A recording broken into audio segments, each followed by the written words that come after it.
बिस्मिल्लाहिर्रहमानिर्रहीम। अस्सलाम वालेकुम viewers, welcome to my YouTube channel math सी।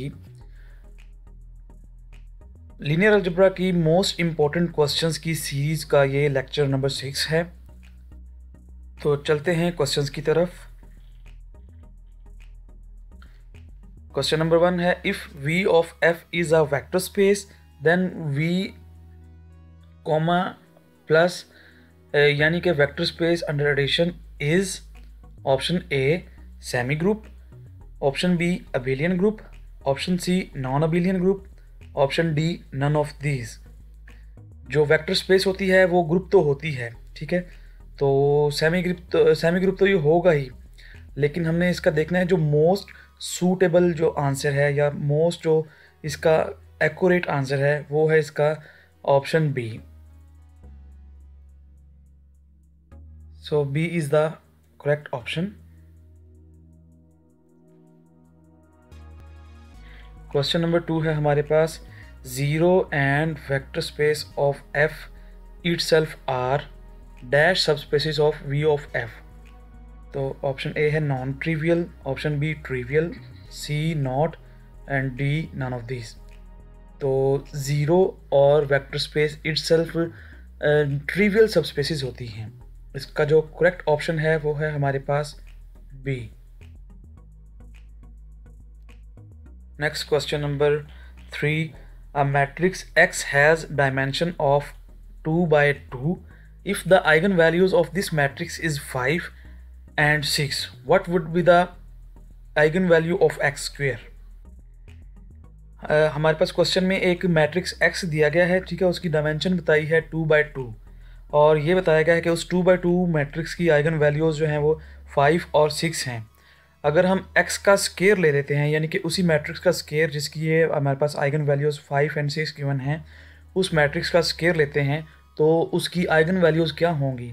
तो सिंपली जो है हमारे पास इसकी जो आइगन वैल्यूज़ हैं वो आइगन वैल्यूज़ का स्केयर यानी कि 5 का स्केयर 25, 6 का स्केयर 36 है। क्योंकि हमारे पास एक थ्योरम है, अगर हमारे पास एक्स मैट्रिक्स है उसकी लैम्डा आइगन वैल्यूज़ है, ठीक है।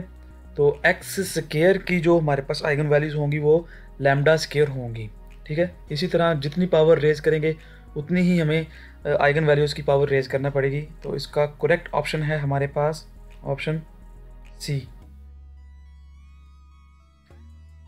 ये आइगन वैल्यूज़ की कुछ प्रॉपर्टीज़ हैं, इनको रीड आउट कर लें।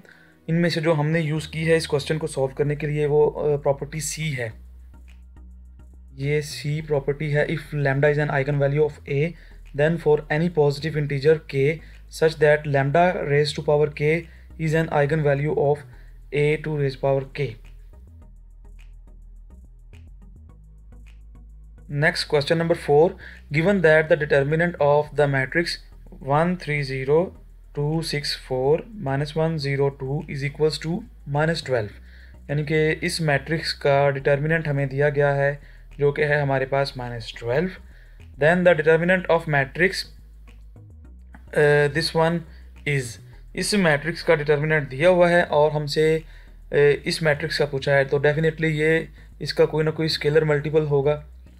तो देखें ज़रा, इसके 1 पर 1 1 जो एंट्री है इसकी वो 1 है, यहाँ पर 1 1 2 है। तो यानी कि अगर 2 से मल्टीप्लाई करते हैं ना इस मैट्रिक्स को तो हमारे पास ये मैट्रिक्स आता है, ठीक है। देखें ज़रा, इसकी पहली एंट्री 1 है, इसकी 2 है, 3 3 2 6, 0 2 0, 2 2 4, 6 2 12, 4 2 8 and all of rest are equal. अच्छा, अब हम देखते हैं इसके आंसर्स की तरफ।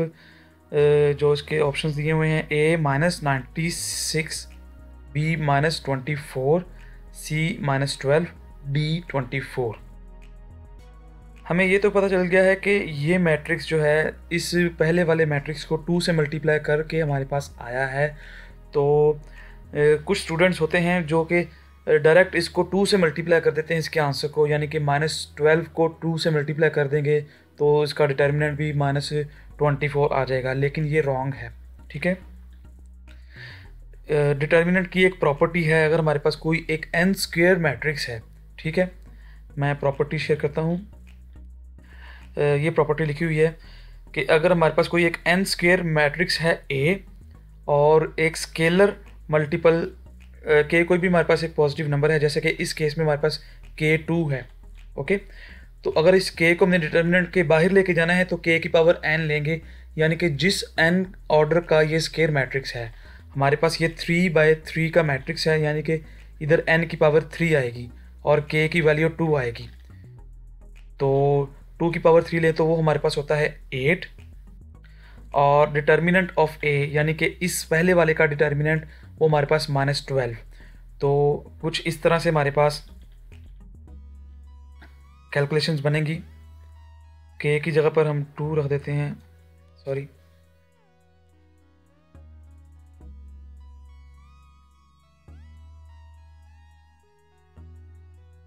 K की जगह पर 2 रखा, n की जगह पर 3 और डिटर्मिनेंट ऑफ A की जगह पर -12। तो ये बन गया -96। तो इसका करेक्ट ऑप्शन है हमारे पास ऑप्शन A। क्वेश्चन 5 है, a matrix all of whose elements are 0 except in the main diagonal is called dash matrix। यानी कि एक मैट्रिक्स जिसके तमाम के तमाम वैल्यूज़ 0 हों लेकिन उसके जो मेन डायगनल है उसकी वैल्यूज़ के अलावा, तो वो मैट्रिक्स हमारे पास डायगनल मैट्रिक्स कहलाता है। इसका करेक्ट ऑप्शन है हमारे पास ऑप्शन बी। यहाँ पर हमें मेन डायगनल की वैल्यूज़ के बारे में क्लियर नहीं बताया हुआ, मतलब कि क्लियर ना बताने से मुराद ये है कि सिर्फ ये कहा गया है कि उसकी नॉन ज़ीरो एंट्रीज़ हैं, तो इसलिए इसका डायगनल इसका बनेगा आंसर करेक्ट। अगर ये हमारे पास कह देते कि इसके मेन डायगनल की वैल्यूज़ सेम हैं, ठीक है, फॉर एग्जांपल 4 4 इसी तरह से, ठीक है, और बाकी सारे जो हैं वो 0,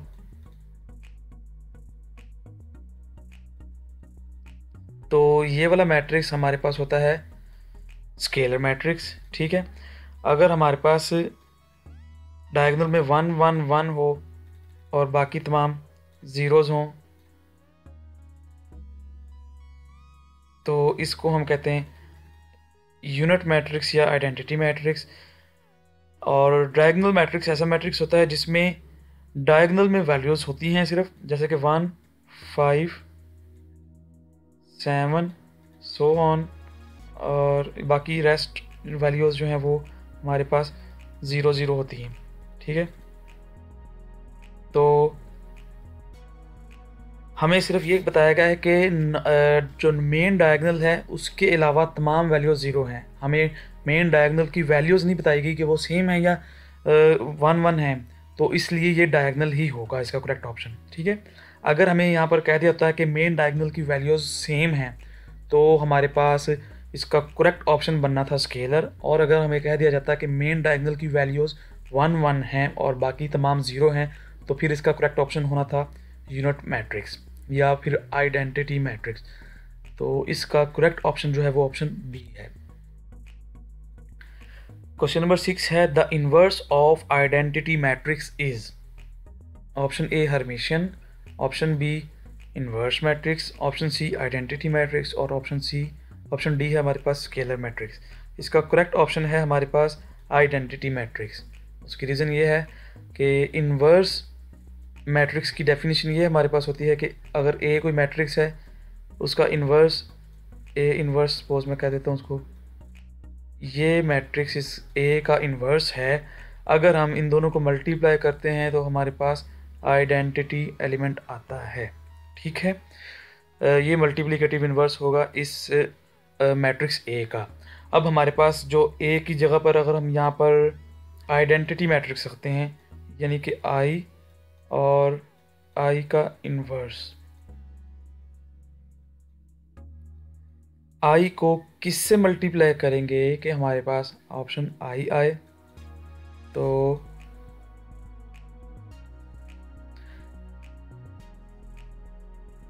इसका जो करेक्ट ऑप्शन है वो आइडेंटिटी ही है, क्योंकि हम आइडेंटिटी को आइडेंटिटी से मल्टीप्लाई करेंगे देन हमारे पास अगेन आइडेंटिटी मैट्रिक्स आ जाएगा। तो करेक्ट ऑप्शन है सी।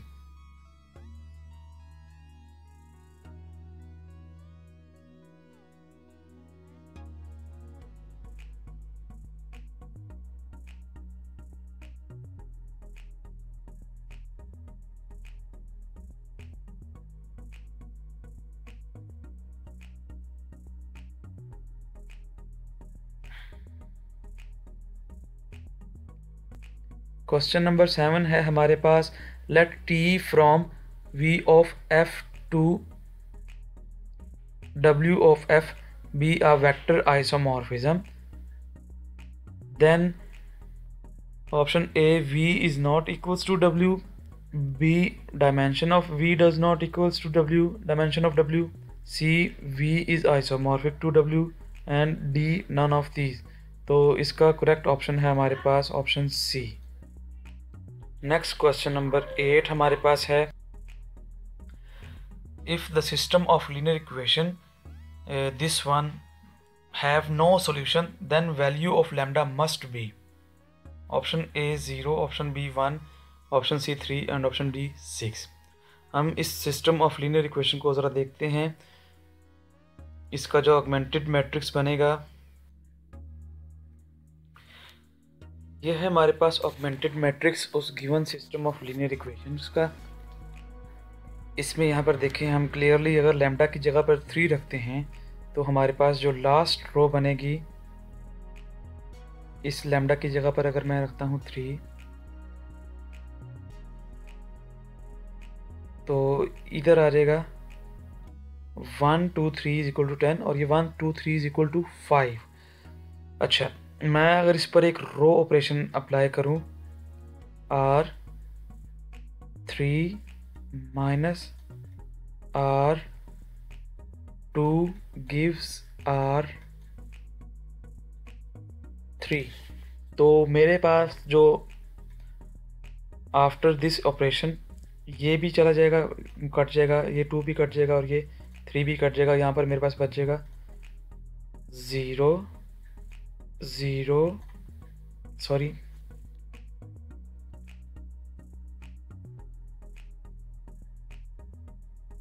देखें ज़रा, 1 में से 1 माना हुआ तो 0 बच गया यहाँ पर, और 0 बचा यहाँ पर, 0 ही यहाँ पर, और 10 माइनस 5 करें, -5 माइनस 10 करें तो माइनस का बचेगा हमारे पास यहाँ पर 5।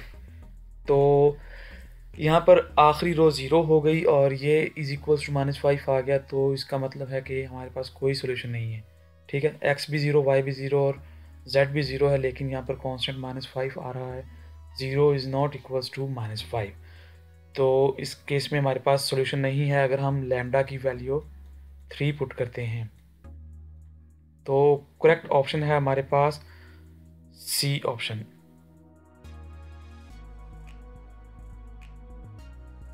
Next question, if 0 is an eigen value of square matrix A, then A is.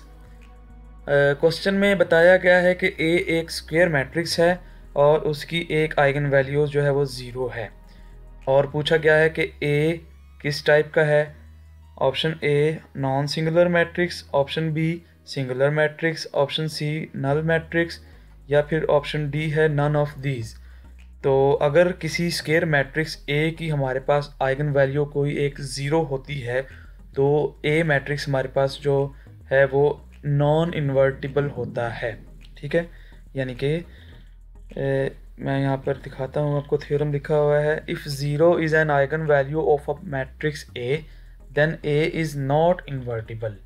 तो सिंगुलर मैट्रिसेस जो होते हैं वो हमारे पास नॉन इन्वर्टिबल होते हैं, यानी कि इनका इन्वर्स एग्जिस्ट नहीं करता। और सिंगुलर मैट्रिसेस ऐसे मैट्रिसेस होते हैं जिनका डिटर्मिनेंट हमारे पास 0 होता है। ठीक है, तो इसका जो करेक्ट ऑप्शन है वो हमारे पास है ऑप्शन बी। क्वेश्चन नंबर 10 जो कि इस वीडियो का लास्ट क्वेश्चन है, if A is an n by n skew symmetric matrix and n is odd, then determinant of A is equals to। Option A है 1, option B -1, option C +-1, option D 0। इस question में हमें बताया गया है कि ए कोई एक n/n square skew symmetric matrix है।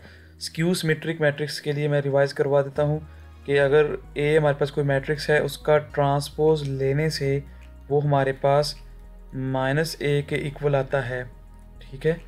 तो हमारे पास ऐसा matrix skew symmetric matrix and n is odd, यानी कि जो इसका ऑर्डर बताया है n/n, उसमें जो n है हमारे पास वो ऑड नंबर है, यानी कि ये तो या तो 1/1 हो सकता है या फिर 3/3, ठीक है, या 5/5, इसी तरह से कोई भी एक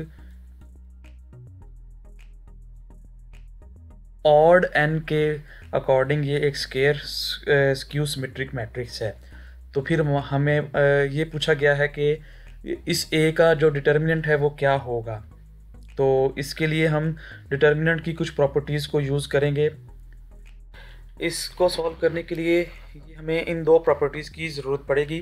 ये प्रॉपर्टी तो भी हमने प्रीवियस क्वेश्चन में भी यूज़ की है, और दूसरी प्रॉपर्टी है कि determinant of a is equals to determinant of a transpose. तो कंसीडर करें ज़रा कि a transpose a determinant is equals to determinant of a transpose, और यहाँ पर a ट्रांसपोज की जगह पर हम -a रखते हैं, क्योंकि हमारे पास क्वेश्चन में गिवन था कि एक हमारे पास स्क्यू सिमेट्रिक मैट्रिक्स है। तो इस a ट्रांसपोज की जगह पर मैंने रख दिया यहाँ पर -a, ठीक है। इसमें हम प्रॉपर्टी 1 का यूज़ करते हैं।